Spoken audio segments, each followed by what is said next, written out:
Hello friends, तो इस movie का स्टार्ट वहीं से होता है जहां से पहले पार्ट का एंड हुआ था, जहां पर गॉडजिला ने दो क्रिएचर्स को मार दिया था। अब इस किस्से को गुजरे 5 साल गुजर चुके थे। अब हम एक लेडी को देखते हैं जिसका नेम ईमा था और उसकी एक बेटी भी थी। वो लेडी एक ऐसी ऑर्गेनाइजेशन के साथ काम कर रही थी जिसका मकसद उन्हीं क्रिएचर्स को ढूंढना था। इनका घर एक जंगल में था कि तभी इनके पास एक धमाका होता है और वो लेडी उसी ऑर्गेनाइजेशन में आ जाती है और वहां उसे पता चलता है कि एक क्रिएचर ने फिर से इस दुनिया में कदम रखा है। फिर वो उसी ऑर्गेनाइजेशन में चले जाते हैं जहां वो एक क्रिएचर को देखते हैं जो कि अभी अभी पैदा हुआ था। जैसे ही वो अपने आसपास इतने सारे लोगों को देखता है तो वो घबरा जाता है और उन पर अटैक करने लगता है। तभी ईमा अपने पास पड़े हुए डिवाइस को एक्टिवेट करती है जिससे उस क्रिएचर्स के गुस्से को कंट्रोल किया जा सकता था। दरअसल वो डिवाइस आसपास की फ्रीक्वेंसी को कम कर देता है जिसकी वजह से क्रिएचर्स का गुस्सा कम हो जाता है। लेकिन तभी वहां एक आदमी जिसका नेम एलन था वो वहां आता है। वो इस डिवाइस को हासिल करना चाहता था, इसलिए वो ईमा और उसकी बेटी को वहां से लेकर चला जाता है। वो ईमा और उसकी बेटी को दूसरे मुल्क में उसी ऑर्गेनाइजेशन की दूसरी ब्रांच में ले जाता है। यहाँ ईमा की ऑर्गेनाइजेशन के खिलाफ मीटिंग चल रही थी। इस ऑर्गेनाइजेशन के और भी साइंटिस्ट वहां मौजूद थे। वो चाहते थे कि वो नेचर की हिफाजत करें। उसी ऑर्गेनाइजेशन के लोगों में से एक डॉक्टर को पता चलता है कि ईमा और उसकी बेटी को किडनैप करके यहाँ लाया गया है। वो ये सुनकर ईमा के एक्स हस्बैंड के पास जाता है और डिवाइसेस भी उसी ने ही बनाई थी। डॉक्टर उसे अपने मिशन के बारे में बताता है लेकिन वो उसकी बात नहीं मानता, जिसके बाद वो कहता है कि इससे तुम्हारी बीवी और तुम्हारी बेटी वापस आ सकती है, जिससे वो मान जाता है। फिर वो समुद्र के नीचे अपने कंट्रोल रूम में चले जाते हैं जहाँ इन ऑर्गेनाइजेशन की ब्रांच थी। वहाँ इन्होंने एक क्रिएचर को रखा हुआ था। अब वो यहाँ इसलिए आए थे ताकि वो यहाँ इस क्रिएचर को ट्रैप कर सकें और इसी के साथ वो गॉडजिला को भी ढूंढ रहे थे, लेकिन उन्हें गॉडजिला का सिग्नल कहीं भी नहीं मिलता। फिर अचानक फ्रीक्वेंसी बहुत ही ज्यादा तेज हो जाती है और लगता है कि गॉडजिला बहुत ही गुस्से में है। फिर हमें गॉडजिला को दिखाया जाता है जो कि समुंदर में था और उनकी तरफ लगे शीशे को तोड़ने लगता है। जब भी गॉडजिला को लगता था कि कहीं पर कोई खतरनाक क्रिएचर है तो उसके पास समुंदर से ही जाया करता था। अब वो एंटार्क्टिका जाता है जिसे हमें पता चलता है कि कोई खतरनाक क्रिएचर वहां पर है। तभी वो लोग भी उसका पीछा करते हैं और जैसे ही वो वहां पहुंचता है तो हम देखते हैं कि वहां बहुत ही बड़ा ड्रैगन था जिसके 3 सर थे। इस क्रिएचर को किंग अरोरा कहा जाता है, लेकिन इस ऑर्गेनाइजेशन ने उसे सुला कर रखा हुआ था और वो अभी एक्टिव नहीं था। जब डॉक्टर एमा को बचाने के लिए वहां जाता है तो ये देखकर काफी हैरान रह जाता है कि एमा भी एलन के साथ मिली हुई है। वो प्लान के मुताबिक यहाँ लाई गई थी ताकि वो उस किंग ड्रैगन को जगा सके। और वो अपने एक्स हस्बैंड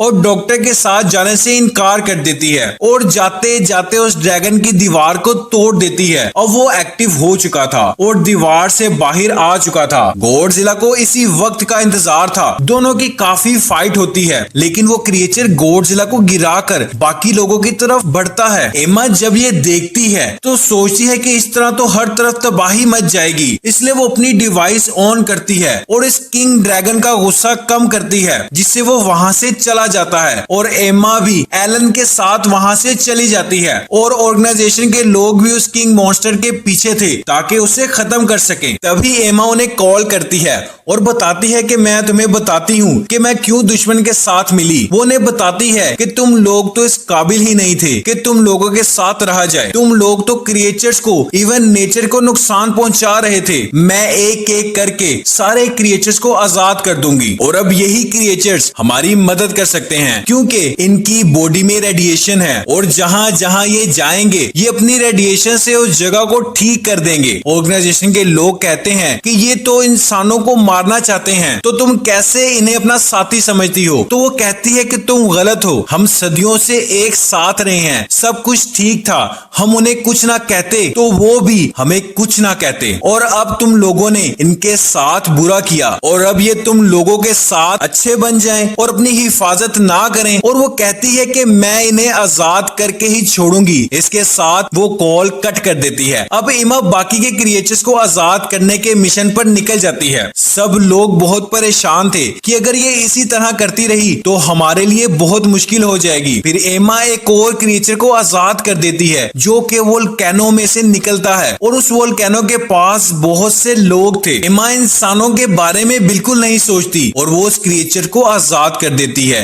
ये जो क्रिएचर वोल्केनो से निकला था, इस पर आर्मी अटैक करती है। ये उस प्लेन्स पर अटैक करने ही वाला था क्योंकि वहां किंग मॉन्स्टर आ गया था। उन दोनों में काफी लड़ाई होती है क्योंकि किंग मॉन्स्टर काफी ज्यादा पावरफुल था, इसलिए वो दूसरे मॉन्स्टर को काफी ज्यादा जख्मी कर देता है। और फिर वो ऑर्गेनाइजेशन के लोगों पर अटैक करने ही वाला था कि वहां गॉडजिला आ जाता है और उसी मॉन्स्टर पर अटैक कर देता है और उसका एक सर उतार देता है। दोनों में काफी लड़ाई होती है और ये लड़ाई काफी देर तक चलती है। लोग भी बहुत ज्यादा घबराए हुए थे, लेकिन उन्हें गॉडजिला पर भरोसा था। तभी आर्मी उन्हें बताती है कि जब वार हो रही थी तो हमने एक मिसाइल बनाया था जो कि 2 किलोमीटर तक हर चीज को तबाह कर देता है, और हम वही मिसाइल चलाने वाले हैं ताकि ये क्रिएचर्स मर जाएं। और इसी के साथ हमें गॉडजिला को मारना भी मजबूरी है। जिसके बाद ऑर्गेनाइजेशन के लोग वहां से काफी दूर चले जाते हैं। अब आर्मी समुंदर से वो मिसाइल चलाती है जिससे बहुत बड़ा ब्लास्ट होता है और गॉडजिला भी काफी जख्मी हो जाता है और दूर जाकर गिरता है। लेकिन हम देखते हैं कि उस मॉन्स्टर को तो कुछ भी नहीं हुआ, बल्कि वो तो और भी ज्यादा पावरफुल हो गया था। जिसके बाद वो वोल्केनो पर जाकर बैठ जाता है और इसके बाद वो अपना सर दोबारा से रीजनरेट कर लेता है और इसके साथ ही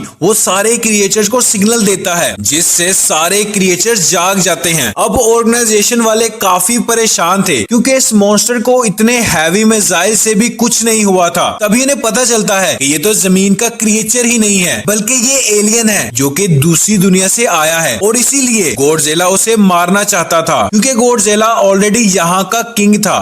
अब वो लोग भी उसका पीछा करते करते समुद्र के नीचे चले जाते हैं। समुद्र के बहुत नीचे आकर वो देखते हैं कि समुद्र में बहुत सी क्रिएचर्स हैं, जिससे हमें पता चलता है कि पहले ये क्रिएचर्स गॉडजिला और इंसान सदियों से एक साथ रहते थे। ये जगह गॉडजिला की थी। मिसाइल के बाद वो खुद को रिकवर करने के लिए इस जगह पर आ गया था क्योंकि रेडिएशन इनके जख्मों को ठीक कर देती थी, इसलिए वो इस जगह पर आया था। तभी डॉक्टर कुछ न्यूक्लियर मिसाइल लेकर गॉडजिला के पास आ जाता है। इतने में इनकी बाकी की टीम वहां से निकल जाती है। तभी वहां बहुत बड़ा ब्लास्ट होता है जिसमें वो डॉक्टर मारा जाता है, लेकिन गॉडजिला बिल्कुल ठीक हो चुका था और उसमें पहले से काफी ज्यादा पावर्स आ गई थी। इसी के साथ एमा उस डिवाइस को स्पीकर के साथ कनेक्ट कर देती है ताकि आसपास जितने भी क्रिएचर्स हैं वो सुकून में आ जाएं। लेकिन मॉन्स्टर किंग का इस पर असर नहीं होता और वो एमा पर अटैक करने ही वाला था कि वहां गॉडजिला आ जाता है और इनके दरमियान फाइट होती है। लेकिन गॉडजिला अभी भी इतना पावरफुल नहीं था कि उस मॉन्स्टर को हरा सके, और किंग मॉन्स्टर